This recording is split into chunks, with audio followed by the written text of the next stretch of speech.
We is live. We is live as Is live. jive. Whatever that means. I don't know what that means. It means what it means. All right, we are getting set up. Does my volume sound good right now?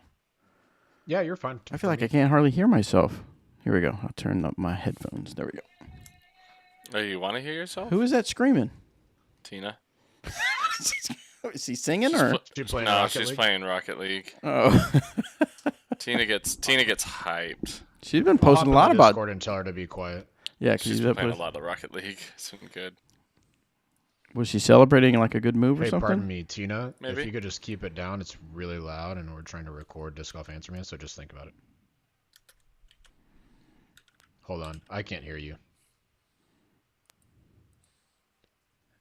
Okay, now I can hear you. Hey, Tina, quit being so rude. Yeah. Just super loud. Oh, Tina sent in a question. So we're live on the YouTube Same here. channel. Okay, see ya. Well, Eric Oakley or Robert McCall is talking to. Are you freaking kidding me? What was that? I have to get an okay, so Google Chrome sucks because Google Chrome is a resource hog. So I decided to go with Safari. And now I've got to re-sign into everything, use an authenticator app to get into Facebook so I can see. Because I posted a question. We're still live and good to go. Yeah, we're still live and good to go, yeah. Okay. So, hey, what's up, Dan? What's up? Okay, I'm here. You can start. Thank you, Chaser. Eric comes back after weeks on tour. I'm not sure what that means. Eric, Tina, have you been playing Rocket League the entire time I was away? Oh, it's going to happen. Dude, Tina is improving a lot already. It's impressive, dude. She's not bad. No, She wants to get What to the is point going where on? That's she's her just getting yelling hyped. playing Rocket League. It wasn't a joke. It was real. Where's Bobby Yeah. Brown? Bobby's in her room right now. Okay. Probably scared out of her poor little mind because all the screaming. I bet he's. Oh, yeah. Yeah, you should All right, use we've Internet got- Explorer over Google Chrome for sure. no, Oh, no. I just... Intranet Explorer. I don't like it. I don't think Mac has an Internet Explorer. No, and nor should it. It's terrible. So I'm just going to use Safari from now on for the rest of my life. So we are back with another episode of the Disc Golf Answer Man. Yes, Jeremy, you are welcome for being on the show. Made another appearance on another podcast, on the Night Owls podcast with Jeremy and Shane. Had a great, very, very good conversation. Got to go a little more deeper dive into my life after dynamic discs. Maybe I should write a book. I probably shouldn't write a book. I don't need to write a book. No, I'm interested. You're interested? You'd buy the first 2 copies. Yeah, I'll buy 2 personally. Yeah. Hey, for y'all in the chat, can you tell us how our audio levels are? Is anyone louder than anybody else? We're trying to figure that out real quick. I'm always louder than everyone else. These facts. Oh, Chaser, I'm on board. All right, I think we're getting things set up pretty good. Reese says I'm quiet. So it seems good, except when Bobby's dying on mic. That's true. Was I dying? Oh, when I'm coughing? Yeah. Yeah. I do feel like I death can sometimes. gain my mic up, but I think it's probably better if you do it on your end, Bobby. I don't know if this is affecting it over here. Oh, wait, I got to go up here to... You are... Talk real quick. Check. You are the Microphone interview. Check. Oh. 1, 2. I could have just looked for the word interview. All right. Check. Okay, check. pumped it up pretty good, so see if that Okay. works, Chaser. I'll make sure and yell quite a bit for today's show. What's really good, though, I don't know what you did different, but there's not the crackle when you hit the highs. Yeah, I don't know either. So I'm using a noise suppression software. So sometimes it's good and sometimes it's not. Looks like Ran. What's the name there? Rad Winfinite. Oh yeah. What are you, some sort of cool daddy slick breeze? He listened to the episode. That's He knows. for sure. He knows what's up. So All right, we ready to go? Yeah, I think we're probably good. All right, here we go. Oh, If I get too someone's loud, popping. you guys let me know. That was you. Nope. It's just me or Eric? 100% that's you. What? The popping. I muted my mic. Did that? Oh, yes. Oh, yeah. Yep, Oh, that's it. So you're going to take it back now, Robert? It's definitely Eric. I take it back. Oh, Say I it. muted my Say mic it. to adjust Bobby, my mic because it was I causing take it crackle back. earlier. Bobby, I take it back. I'm Okay, sorry. thank you. Send it back. I send it back. All right, here we go. You ready? Oh, they said, hold on. They're saying Bobby is definitely a little louder. How am I a little louder? Little bit You sound louder loud now. to me. Of course, I say Little that. bit I say louder that now. in a super high screech. How am I a little louder? Hey! Hey, hey. Bobby is Sauce asserting comes volume on top. dominance. I send Send it it back. back. All right, you ready? Yeah. Mm-hmm. Hitting record. Nope, that is not record. There it is. Hey, everybody, welcome to this episode of the Disc Golf Answer Man. I am Bobby Cool Daddy Slick Breeze, and I have with me my amazing co-hosts, Robert McCall and Eric Oakley. What's Good good? Yep, that's how we're Might going to as well switch get up. Appropriate. pissed early in the show. Yeah, let's go ahead and set the mood to I was having violently. a fine day until now. How them cookies tasting now, Robert? Oh my gosh, good thing I finished them already, or I would Okay. have some comfort left. Right. Now they're gone. All right, so we're back with another episode. Today is February 7th. So glad to have you guys back. So we experienced quite a bit of snow here in the Midwest, right? Oklahoma and Kansas, I know got some. I was looking at my security cameras from my house in Emporia. Did you get any of this in Texas, Robert? We had a little bit of ice. That was it. And so HEB is a grocery store down here that is one of my customers at work. And they called and were like, hey, for this ice storm, we need to be ready for every store in Texas to need porta potties in case they don't have water.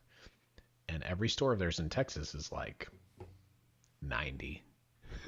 So I had to scramble and try and get ready, and then it ended up just not being a big deal. Oh, wow. That's crazy. So I sold 0 of them, but I would rather do that than have my whole weekend just be selling and getting things places. So it was Nice. fine. Now, But yeah, the roads weren't that. I mean, they were bad on Thursday, but that was it. After that, it wasn't too bad. yeah, we had 2 days of bad roads, but then after that, it melted pretty good. So, Eric, I'm sure in Florida, you guys probably had to put on long sleeve T-shirts or something. You couldn't wear. Tank We had tops we actually had some pretty cold days, but not like for Florida cold days, like in the 40s and rainy and different things like that. So it was enough to be uncomfortable, but not to the level of what you guys were experiencing. So Gotcha. Yeah. we should be thankful, but also it still wasn't like ooh sunshine and rainbows for us. It was still Right. pretty bad, if you will. But Gotcha. yeah, it's good. So I know I didn't get any disc golf in, but Robert, you probably didn't get any disc golf in, but Eric, I know you did because you actually had an event that you ran. How did that go? It was fantastic. I worked with Michael Morgan, who works for UWF and is a big, he's the course designer for the course at the University of Western Florida. Zach Benson was kind of a co-TD. He did a lot of the logistical side, more like actually the TD of the event. And it was called the Open. We did just a unsanctioned doubles with unsanctioned flex start singles on Friday, but the weather was terrible on Friday. And we broke it into multiple different pools where we had, more the amateurs divisions played on Saturday outside of advanced, and then the open divisions played on Sunday. We offered up a mixed division. We did a lot of merge payout. We did a lot of CTPs. We worked with the course to make a more difficult layout. It was super fun. And I got to play on Sunday a little bit, which was just awesome to see that. And yeah, the Saturday filled completely. Sunday had a couple extra spots open, but I expected that because there's filling out full pro division is not always the easiest for just unsanctioned doubles and things like that. So, but Tyler Searle was out there with his RV South of 64, helping out. So it was all in all, on that aspect, just an amazing weekend. The Open went great. The support we felt was awesome. It felt really cool to provide a tournament and an event for Pensacola area. And the goal going forward is to continue the Open and grow it to be even bigger and better. The coolest part is we took 100% of the pay in and put it to the payout. We took, it was even the pro divisions, we paid 50%, all divisions.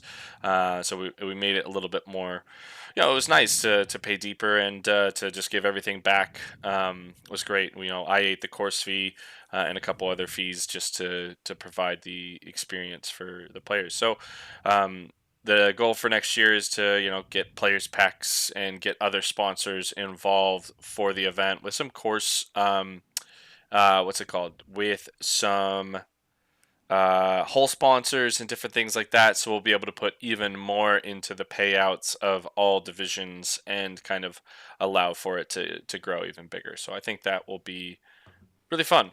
So I was very happy. And again, without Michael Morgan, Tyler Searle, and Zach Benson, the event wouldn't have happened. So they were amazing. So I apologize if you already said it, but how many people played?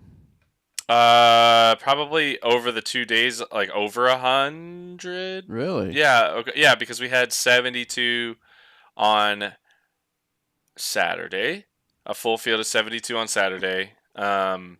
And then it was. I'd probably say, including the 17 people who came out and played on the Friday event. Yeah, it was probably well over 100 players between the 2 days. So it was nice. It was very, very cool. Oh, also we were able to do. I'm doing because everybody who played, I had a DGPT Upper Park Rebel that got sent here, and we're doing that as a kind of a grand prize giveaway. So if you were there and you played.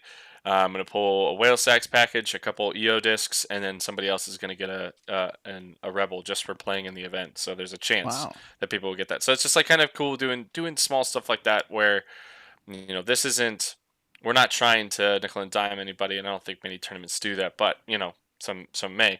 But the whole goal was to just have a really cool experience and give more back to people. So cool. I'm glad it turned out to be a successful event. Yeah. Real quick, just a reminder, people, that if you want to check out the Chain Clankers podcast, I was on there answering questions for a couple of guys that had a really good conversation with them. But just recently, I was on the Night Owl podcast. Now, of course, the Night Owl is part of the Disc Golf Answerman Network, where we're creating a network of podcasts to kind of just help each other out. Kind of expanding our audience and just creating a network that allows everyone else to benefit each other as far as interviews, as far as talking about the other podcasts. And then the grand scheme plan is to maybe, if we can get this big enough to where then we can approach sponsors and maybe say, hey, we've got an audience of, so many thousands of people. We can offer them that and have some advertisement. So I think that'd be kind of cool. So, the first one is Night Owl Podcast with Shane and Jeremy. And of course, Shane is out of, and Jeremy works there as well as DoorDisc. Or DoorDiscGolf.com. You can order online from them, and they carry all the manufacturers. Thank you so much for their support. But you can find they wanted to interview me, and it was so close to after the Chain Clankers, they actually went even a deeper dive into me leaving Dynamic Discs, and they actually asked me a few questions about the goings on of Dynamic Discs that I had to say this, but that's all I'm going to say. Yeah. They tried to get in there a little. Yeah, they tried to get into it a little bit, but I don't break. You can't break me. No, it was a good conversation. Then, of course, they flipped the script on me and asked me my 5 questions that I always ask on my in a conversation with episode. So that was a fun thing. Yeah. So. Cool. So yeah, check it out. Night Owl Disc Golf Podcast. Check that out anywhere you listen to podcasts. All right, nice. You guys ready to jump into the questions? Yeah, let's freaking get it. All right. Oh no, Tim reminds we got only 268 more subs till we hit 1,000. Dang. So make sure you're subscribed. If you're listening to this afterwards and you don't, we have enough listeners that we should be at 1,000 easily right now. So I'm a little disappointed in our audio people. Not a Figure it lot, out, because I'm audio people. thankful. I'm thankful that you listen, so don't go away. I'm so thankful that you listen. But if you go subscribe, we'll hit 1,000, and Eric Oakley has a Dynamic Disc Combat Ranger bag that is just waiting to be put into the hands of somebody brand new. So make sure you hit that subscribe button, and we'll hit 1,000, and yeah, that'll be amazing. Nice. All right, first question. Remember, as I always, guys, go to discgolfanswerman.com, submit your disc golf questions. We will try to get them on the air. And we have Chris. Chris wants to know, tall, long arms, and still somewhat athletic for my age. I'm stuck Same. around That's speed how 9. people describe me all the time. Tall, long arms. Yeah, nobody here is going to be able to help you with that build. We're all short, stocky boys. Skinny arms. It says, I'm stuck around speed 9, getting a proper flight from there down. What do you suggest for increasing arm speed to reach the higher speed discs? Or should I concentrate on disc selection and intelligent placement and just be happy with my current distance? He is 52 years old. He started playing 2 years ago. Chris, just go ahead and give up. eBay is a perfect place to sell it. No, I'm very kidding. I'm a 50-year-old myself, so I empathize with you. But the question reminds me when, what do you suggest to increase arm speed? That actual question came up back when you and I were on the Dynamic Disc Golf Answer. Do you remember what my answer was? No, but I'm sure you do. Just go faster. Yeah. Skate better. Skate better. No, what do we got for him, guys? Well, as a tall guy, I mean, I don't have any experience doing this, but I've seen tall players throw, and I think one big temptation for them is just to not have a great time getting into the power pocket, right? Since your arms are so long, I feel like it's easy to kind of get caught behind yourself, and so you're not really getting into the positions that you need to. I would suggest think about throwing with your elbow first, and just see what that does for you. You don't have to try and throw harder. You don't have to try and throw faster. Just lead with your elbow and see what happens. See if that helps you out a little bit. It's going to give you some extra speed, but ideally, if you're really allowing the disc to rip out of your hand instead of thinking about when to let it go, it should increase your accuracy as well. Mm-hmm. The only thing I got is you're 52. 9 speeds and 10 speeds are going to be a place that you're probably going to be living and dreaming with for the most part anyways. So you might be at a good spot, and the high speed stuff might just be adding too much complexity to your game. So it's absolutely worth trying and getting yourself there. There's no harm in trying, but keep that 9 and 10 speed game very strong, because at your level, throwing 400 plus isn't what wins tournaments. It's clean, super clean golf, getting up and down for your pars and taking birdies when they come, kind of thing. So there you go. Speaking of the 50 plus crowd, thoughts and prayers out to Johnny McRae right now. I don't know. And Jim Oates too. And Jim Oates, that's right. Both went into surgery after having chest pain. I heard that Johnny's was a heart attack, but I don't know about Jim. So anyway, hope both those fellows recover for sure. Absolutely. It's a really, really strange time for disc golf to hear that, because we haven't really felt that kind of impact. We we didn't lose any of the prominent players, touring people to like COVID or anything, or we haven't had anything like that. So this is a really scary moment, and puts things into perspective that we need to embrace what we have and the time we have with these people. So celebrate disc golf. So if you're ever on any of those debate pages or anything like that, spin the narrative a little bit. Let's get more positive in disc golf. It's something that is needed and would go a long way. For sure. Reese Powell, I believe it was at a tournament. Yes. I hadn't heard of Jim Oates. When did that happen? I I've heard only about it. heard It was of- in a recent time frame. Oh, Juliana yeah. Corver made a post about it, and everybody was talking about it. So crazy stuff. That's crazy. All right, next question comes from Josh. I like to throw discs that I will be able to replace if I lose them. I've grown to like the Opto Latitude 64 Caltrop, and I picked it up. It feels like a harp with a thumb track. I feel it is not as stable as the harp. For me to go straight. What? Hey, I'm going to read it word for word. No shade Editing. on you, Josh, but here we go. For me to goes to straight with medium fade at the end. I was looking to get a backup and found they are nowhere to be found outside of places like eBay. What would be a similar disc that goes dead straight with a little fade and low glide? I find the Pig and Harp to have too much stability for my liking. I know what Eric's gonna say. Berg. Yep. Yeah, I had a feeling that was going to come up.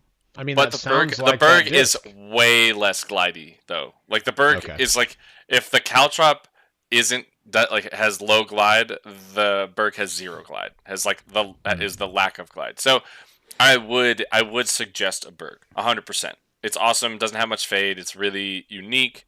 Very and there's there it's a fantastic disc. So that's I know I've that's a enjoyed the no-brainer. Berg that you sent us. I've been enjoying the one that you sent us a lot. It's really great. I appreciate You're it. so dumb. You guys are so dumb. So I I was know only exactly laughing. what you're talking Okay. about. Do you have any suggestions for him, Robert? Oh man, It's tough. pretty man. straight with low glide is tough. I mean, Cenas falls into that category. It's lower glide than like normal throwing putters and stuff like that. Um, I think in that realm, that's probably as close as you're going to get without finding. I mean, it's not going to have. The I think thumb there's track. some new stuff like the Animal and other discs that have come Okay, out from yeah.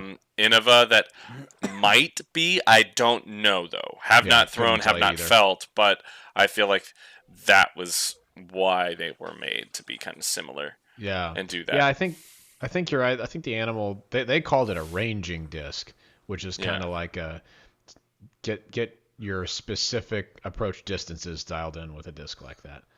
So I haven't seen one or thrown one, but I think that's the idea. Yeah, There's Stego from the comments. Get out of here. dude, those are so silly. I watched It's a the approach nutty putters disc. video, and it just goes, Yeah. Dude, it hits it vertically. yeah, it's ridiculous. Comes down at a right angle, which is insane. All right, so the next question comes from Skeletor. So he's taking a break from battling He-Man, apparently, The Dementors. to... I have the power. I'm not even sure if I want to even say this question, but here we go. Yep. Okay. The existence of a Cool Daddy Slick Breeze implies the existence of a Hot Mommy Sticky Lull. Hot Mommy, what? Sticky Lull? Oh, Okay. I'm Okay. not sure how to approach this. yeah. I mean, gotta find that Hot Mommy sticky lull. Apparently. So, Oh, screw you, Oakley. That's funny. all right, next question. This one comes from Tim. My question has to do with power and disc selection when throwing uphill or downhill. This is from Tim. How much difference does it make in power and disc selection? For example, on my local course, there are a lot of hills, and one basket in particular is 30 to 40 feet uphill from the tee pad, and the next hole is the opposite. They are both about 300 feet from the tee pad to the basket, but what distance do they actually play as? And this is a term I hear all the time. I'm sure everybody hears it. It's like you'll say, hey, what's the distance? Oh, it's about 280, but it plays blah, blah, blah. So let's talk about that a little bit. Well, saying that is that it plays to this distance of most players understand, okay, this plays 400, so I need to throw a shot from my memory bank of what power level and what disc selection do I need to throw to hit 400 feet. And that should put me in a good spot. So I think that's where that term comes from a lot, where we're always trying to understand the amount of power we need to put into a shot. And for throwing uphill and down, like mainly throwing uphill, lighter weight and faster and more on the understable side going up hills, because if you throw a mid range uphill, you may throw it with 400 or 500 feet of power, but it's not going to go anywhere because it slows down so much. Where that extra speed helps a ton, and lighter weight discs help also a ton.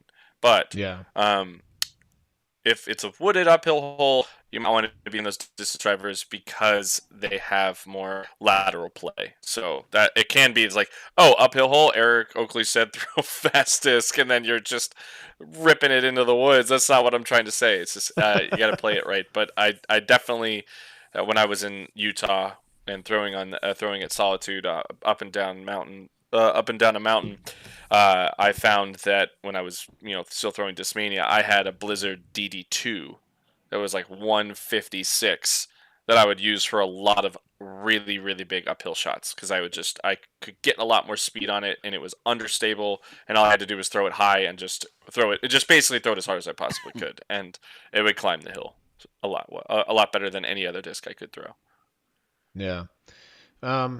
Yeah, and it's hard to gauge exactly how much a shot plays like on an up or downhill outside of just throwing it. But if it's slightly uphill, like the hole's 300 feet and it's slightly uphill, try throwing what feels to you like a 320-foot shot and see where it gets you. Yeah. If it's a little sharper uphill, you're gonna have to ratchet it up from there. You're probably gonna have to try and throw your 350 or 370. But then the opposite is like there's a course in New Mexico. Their last hole it's like 570 downhill, and I put it super close with a T-bird. And like, look, I don't throw a T-bird over 400 feet. It was probably, and at that time I hadn't been playing very long. It was probably an effective 330-foot shot, but it's so drastically downhill so that it played like 330. It takes some tinkering for sure. It takes some getting used to. And then in the chat, Sean said, why would lighter help with uphill specifically to help the understability? Yes, to help the understability some, but you want that disc to cover as much ground as it can before it starts turning toward the ground. And a lighter weight disc is going to stay in the air just a little bit longer up those hills than something same stability but heavier weight. Yeah. So, and the reason, if y'all are wondering, the reason for the understability on the uphill is an understable disc it's trying to turn up in like it's trying to match the slope of the hill when it turns up, right? If you throw something overstable, you can hammer it if you want to, but it's trying to turn down. And essentially that means it's going to turn into, Where's your sound effect for that, Bobby? Yeah. There it is. Oh my God. Sorry. Well done. Hey, respect. Hey, respect. Respect. But yeah, if it's overstable, it is actively trying to turn into the ground. Understable discs are trying to stay in the air a little bit more, so that's the reasoning behind that. Yeah. That's all that there is to it. And when working on those, you just need to attempt, like, you can't walk up to a 250-foot uphill hole and be like, 250 feet, I throw a putter. Like, you just can't do that. Like, you need to treat each hole, and when you have distances on a T sign, it's there to help you, but it's not the only thing to be considering. And I think that goes without being said, but just cover every base, try the holes, read the wind, do all the things that you're supposed to. In some cases, I think it's 250, but it might play like 350, and then you go and rip a shot that's 350 and you go 80 long, then you're like, okay, maybe it doesn't play 350. Try it. Test it. Make mistakes or find successes. Either way, you're gonna be learning, which is good. Chaser says, I would buy super chats to help Bobby buy more sound effects. Chaser, that is your goal, to get us more subscribers, and I will, for every super chat that you send in, Chaser, I will buy a new sound effect, and we will surprise Robert with it. All right. So You're now we're giving gonna hop. that much power. Oh my Yes. gosh. Now we're gonna hop over to the Facebook group, Disc Golf Answerman Podcast. You guys can join there. We got about 11,000 members strong. So discussions out How there. do we have 11,000 members and only a handful of subscribers? Figure it out. You got me. Maybe I need to post more about that on there. Okay, I'll do that more often. I will take a picture with a bag. Like, I will do that and be Okay. like, I don't want this. I want to give it to you. To you. Subscribe. Subscribe. All right, so we have a Tina Oakley that has a question. Do you have to put your offhand 10 feet in the air for extra distance, or is that personal preference? It's not 10 feet in the air anymore. It's more like 7.5. I've brought it down some. Oh man, it's true though. It's true. I don't know. I don't know why. Mm-hmm. All right, Cody Hare has a question. How tight do you grip the disc on your backhands? Like, so if we're talking distance drives and most, like, if I'm getting into a disc, I am gripping it very hard. I'm not gripping it to the point where I'm making my knuckles go white. Like, if I'm driving on a treacherous road, I am gripping it to where if somebody tried to take it from me, they would struggle to get it out of my hand, kind of thing. And how important is that to your throw? Incredibly. I think the more surface area you put on the disc, when it rips from your hand, that force and friction acting against the disc from your hand to the disc will create more spin, allowing the disc to fly truer and in most cases farther. Very cool. Now, okay, so I got a question. I don't have a disc on me. Dadgummit. So I've heard the people say that your thumb should be closer to the middle. It's like so how dependent. important? Is that more of a preference of where you place your thumb in the grip, or is there an I advantage have seen to it? Yeah. so many differences of players on tour where they put their thumb, and I'll throw 450 plus. So I don't necessarily think there is a right or wrong place. For me, I put mine more out towards the plate, more out, not closer to the rim, more out towards the plate, and I think that also gets my like fat part of my thumb right in here, this little chunk. Yeah, Probably get some good meat off of that. I put that sometimes ends up on the disc as well to again provide more friction when it rips from my hand. Did you also? Go ahead. I was just gonna say I usually pinch my thumb and index finger together between the disc, and that's just where my thumb goes. It's just what's comfortable to me. I've seen people try and push it out toward the middle of the disc a little. Like I feel like Double G does that. Mm-hmm. His thumb is like way out toward the middle, but like I wouldn't look at Double G and be like, oh, he puts his thumb toward the middle, I probably should too. Because he's just a freak of a thrower.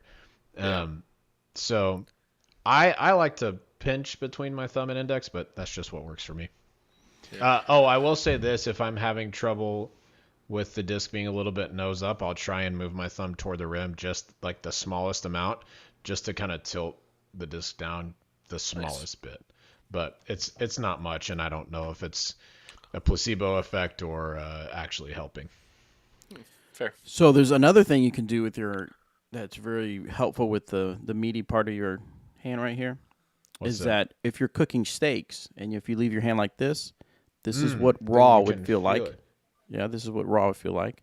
And then if you did this is you work your way up the fingers. You work your way up from raw, medium rare, medium. No, you're doing it. Oh, am I doing it wrong? Opposite. Oh, yeah. Pinky is the most cooked. Okay, so raw, rare. So never go to the medium pinky. Rare, is what we're telling you. So and then pinky is well done. That's what your meat should feel like. Your steak.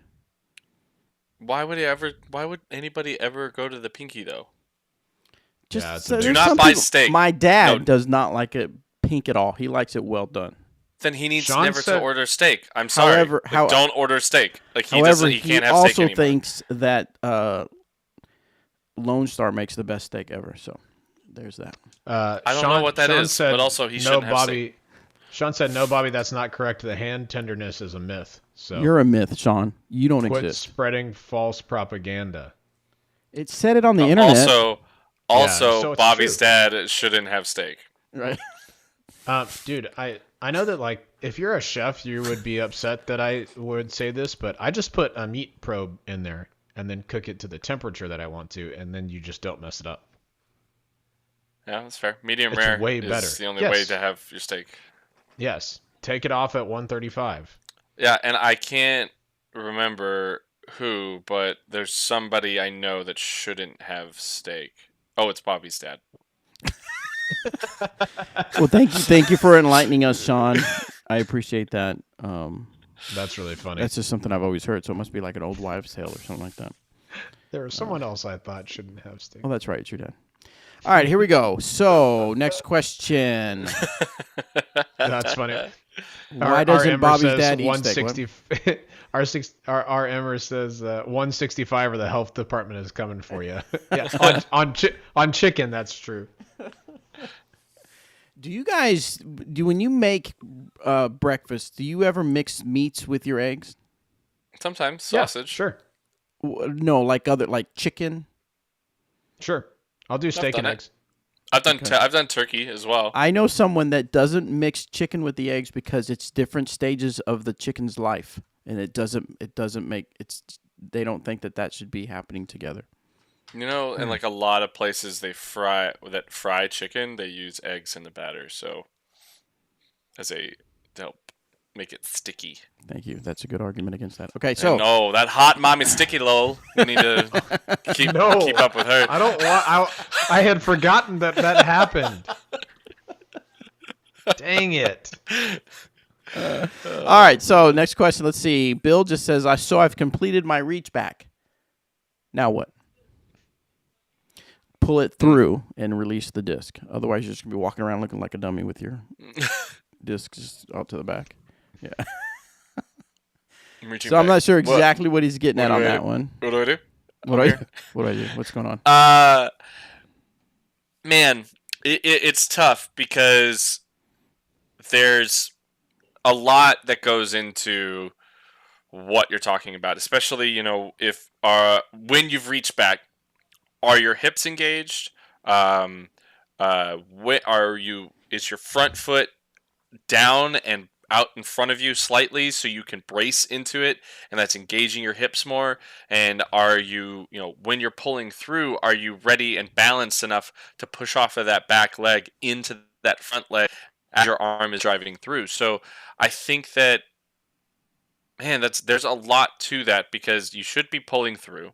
You should also be, driving with your core. You should be pushing off your back leg, engaging and generating that momentum into your front foot, bracing, pulling through as flat as possible across, and looking to eject the disc. Like I think there's any number of things that you should be focusing on. So, but yeah, I mean, send it. Send it. Start there. Send it. All right, John wants to know Eric's Brinster hop or Oakley hop modified. Did you always throw that way? Have you tried the conventional run up? Do you get more distance this way? Always curious on the method behind the madness. Keep up the great work, guys. Truly enjoy everything you guys do for the sport. Awesome. Thank you. I think I throw farther this way. I do not think other people would necessarily throw farther if they did this. I brought it in. I did not always throw that way, but I saw the Brinster hop very early in my days of playing disc golf. So then I guess I kind of have, if you will. I did not throw much in, and when I was throwing before, I did not throw any other way. So, yeah, it is. I don't see a reason for other people to implement it, because there's more moving factors when you add that. But I am technically generating a little bit more energy into my throw by adding that hop, because once I come down into the movement of moving and putting the energy into the disc, if I transfer the weight properly and the energy that I've built by coming up and then coming down, and then it's down and then into a throw, that is a lot more energy that can be used to throw the disc farther. Now, I don't throw 700 feet, but I throw far enough for what I need, and I have used it to increase distance and make things better. So I don't know. It's tough. That's a hard question to fully answer because I think I throw farther this way. I haven't tried the other way because it I'm in too deep, if you will. Like it would be like kind of what I want to use like it would be like working with Steph Curry and being like, "Yo, you're offhand, all this other stuff. Like, we need to redo your shooting form." Hey, Steph Curry's not the best person. I was going to say, in before Eric compared himself to the best shooter alive. No, I'm just saying, it's like when you're in that deep and that many reps, like you can't switch. You can't do it. For sure, I'm giving you a hard time. I know. I just that was a bad example. It's fair. All right, we'll move on to Scott. He wants to know good drill for proper foot placement. I always end up with my feet even or even open, obtuse at the end of the throw, opposed to right heel in front of left toe, acute, and can't erase the muscle memory. Work on putting a visual aid, like a disc or a mini, or really try and push yourself to the front left of the T-pad. That's what I was going to say. Yeah. I'm not sure. Like that, I know how to fix like a straighter reach back by putting a visual aid behind you to reach towards. But man, with the plant foot, that's tough. I was going to say exactly what you said.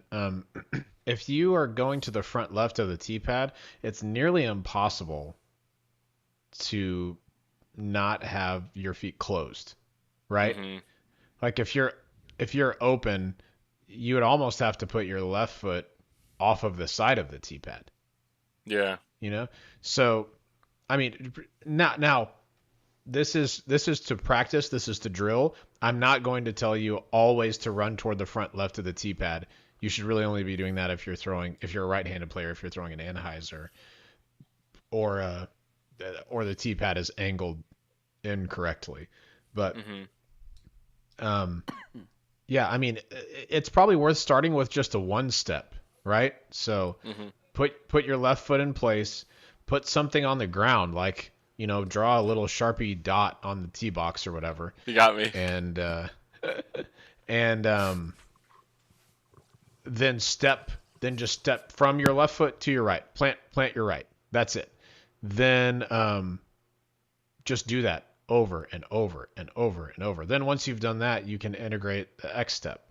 Once you've done that, you can integrate your full run up. So that's what I would do. Just drill on it. That's what I would do. All right. I'm going to have to ask Eric to leave. Oh, he already did. Well, Thomas Gilbert just showed up at our house, and he just scared me in the window. Sorry. And the front door is locked, and Tina's playing Rocket League, and I'm on a podcast, so we can't hear anything. So he probably was knocking away. So that's hilarious. All right, next question comes from Randall. So I use a super slow walk-up and focus on my reach back and release angle. I'm out driving most of my buddies and card mates. Do a slower walk-up detract? What? Does a slower walk-up detract from max distance, or is it really slow is smooth, smooth is far? And that's his homage to his boy, Danny Lindahl. Yeah, it helps. Helps a ton. Keeping it smooth, keeping your timing is really good. There's just a level of understanding how to hit your angles. When you add speed and complexity and power, you can miss your angles. And I don't care how hard you want to throw a disc. If you put 100% energy in it and it's on a bad angle, that thing ain't flying at all where you want it to go. But if you go 60% on a clean angle, it's going to go exactly where you want. Maybe it doesn't go that far, but it's way better. So that's huge. I think for run-ups, I think there's a spot or there's a speed at which it is too slow to be as effective as you want to be. Mm-hmm. I mean, if you're just literally walking up to the front of the T-box. Yeah, I mean, that's not fast enough. Yeah, There's a but tempo for sure. yeah, that's the best way to put it, I think. Is there? Yeah, there's a proper tempo, and it really can be slow, but it shouldn't be slower than walking. You know, I think there's a bit of a tempo that you can still be slow and methodical without snail's pace, and that will help you generate a little bit of extra momentum for sure. Next one is from Chaser EK. My Chaser. man. How do you feel the brace? I feel like I've always been just spinning on my front leg and don't feel any drive. That's a I would tough one suggest as well. listening to some motivational podcasts or something to kind of get you going. If you're transferring the weight and you're not too far over your front leg, where you're kind of like falling over your front leg, that's when you know you've kind of over the timing is off. But if you are able to push that energy into that front leg and then everything explodes through, and then after everything has come through, finally released, ripped through from your hand, that's when you start to come over the leg. That's when you know you've hit your brace. I guess would be the way I'd think about it. Trying to think about in my throw how that would work, and that's kind of what I'm thinking happens. Is that Paige Pierce's form is one to watch. I think she's got one of the best braces in disc golf when you see it, because I mean she's a tiny human and she sends the disc really far. So it's really impressive to see her brace is, I think, a big part of why she throws very far. Yeah, because the brace is all about potential energy, right? If you are already up on your front leg by the time you're throwing, let's say your weight is 60-70% of your front leg by the time you're at your hit point, you haven't got any potential energy to put into it. You've already shifted your weight. And so the brace is about keeping your weight back until it's time to explode onto that leg. And so, I mean, I don't want you to think about leaning back, and then leaning forward, but it really is shifting your weight from left leg to right leg. I mean, if you're a right-hand backhand thrower, shifting onto it, and that hit's going to feel a lot more powerful if you're doing that correctly instead of just kind of spinning on your front leg. We good? Yeah. All right, let's see. Adam wants to know, what's the best way to stop swooping the disc? Noticed when I put more than 50% power, I either do a swoop or I throw extremely nose up. Best way to fix this? Slow down. Build 50. You throw good at 50%, get good at throwing 60%. Get really comfortable with them throwing 65% and 70%, and build up from that by taking what's good at 50% and slowly transferring it up in power rather than going 50 to 100 and then you're just way off. Just work it up with baby steps. Yeah, another thing you're probably doing is reaching back too high. When you reach back really high like this, then your arm kind of has to swoop to get into position, right? So one thing that I would work on, and it's going to seem counterintuitive because what in your mind, what you think you're doing wrong is getting the disc too low. That's not true. Try reaching back a little bit lower. The disc might be in the same position when you get to right here, but it won't have so much wasted motion with it. And so I'm not saying reach down really low like you're throwing a spike hyzer, but try and hit your left hip height and just see what that does for you. That's what I would do. Give that a shot. Look at your reach back and see if you are reaching back pretty high. In general, that's one issue with that. Christopher asks, I've heard that the Comet is the ultimate form check disc. What do you guys recommend as the one disc to master to get your form cleaned up? That's a good question.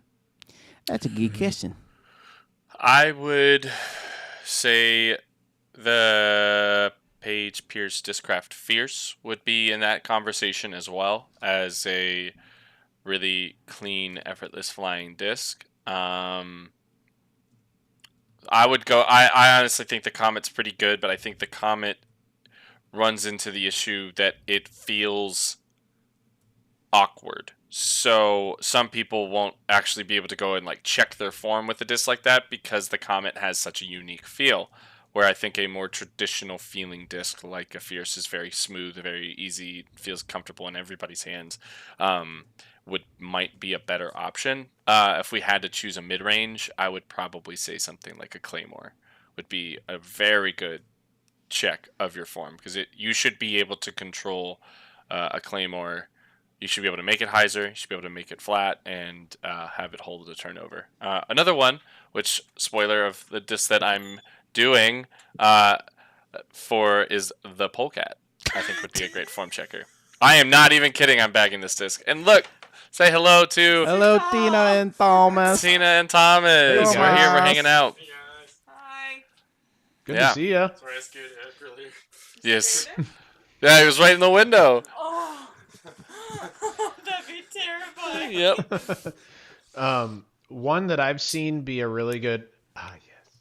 One that I've seen be a really good form checker is the Fuse. Thomas Ekstrom, the Fuse is his favorite disc of all time, and when we were in Sweden, he was throwing a Fuse from like one of the very first ones that came out of the machine. So how many years ago was that? A long time, And I promise you, he was throwing it on a rope, dead straight. And a lot of people think of the Fuse as an understable disc, and in general, if you throw it pretty hard, it is going to move to the right. But if you control it and throw it flat, it'll go pretty darn straight. And I watched him just tear up the Corson Skellefteå with that Fuse. So yeah, if you're looking for a mid-range, I think that's a good suggestion. The original disc in this category for me was the Sirius Omega from Millennium. Nice. It's just like, it's just a teacher. If you throw it flat, it's just going to go straight and finish flat. It'll show you any angle, any little flutter that you have. It's going to show you if you messed it up. So that was the original one for me. Then I got to where Wardens were like the good Lucid Wardens. Those are the ones that I would throw for that, just super duper straight. So anyway. Excellent. All right, so that was one of the discs that you were going to talk about tonight, Eric? Yeah, the other one is the Thought Space Mantra. I might have talked about this before in previous, but I have actually tried a different plastic. I have the Ethos plastic. Absolutely amazing. A little bit more stable than the ethereal plastic I was rolling. But this has been amazing. Being a little bit more stable, I'm really liking it for some other like kind of techie forehands. I threw a patent pending fan grip backhand with one the other day, and it was really nice. Like it just like climbed up the hill, held straight, like drifted a little right, had a baby fade at the end, and kind of like was a good approach shot. I shouldn't have been where I was in the first place, but Polecat Mantra, dope. Polecat's actually really good. I really like it as a glidey Berg, if you will. Flies very similar to how the Berg flies, but also once it beats in, it gets that nice little drift. So it's like kind of a techie boy, like just like I think I'm also going to be able to throw like some patent pending, like just like easy little like turnovers with a Polecat. So I'm working on Halo Polecats. I'm going to keep pressing Innova every day. Needs to happen. Excellent. All right, Polio thank you for sharing cat. that. All right, guys, thank you so much for tuning in. I appreciate you guys sending your questions to the Google form and into the Facebook group. I'm sorry we didn't get to all the questions on there. Hopefully, maybe we can get to them next time. Make sure you join the Facebook group. I'm going to ask questions. So specifically was wanted to get questions on improving your backhand. So next time we'll talk maybe forehand, or maybe we'll pick another subject, putting or something. So if you have a specific question about that particular technique or form or whatever, we'll get those through the Facebook group. So find that. Just search for Disc Golf Answer Man Podcast and join the Facebook group. And make sure you join Patreon. Eric, real quick, read the interview chat and let me know your thoughts on that real quick. But we're going to be, go to patreon.com/DGAM. You can support the show. We actually got a new supporter that want to give a big shout out to, I'm going to bring it up on my app here, Mr. Paul Stanley. So thank you so much, Paul, for the support. Paul. Appreciate that. All right, guys, thank you again. We will see you on the next episode. What's your answer, Eric? I just typed it. All right, cool. Thank you guys so much. We'll see you on the next show. Bye, everyone.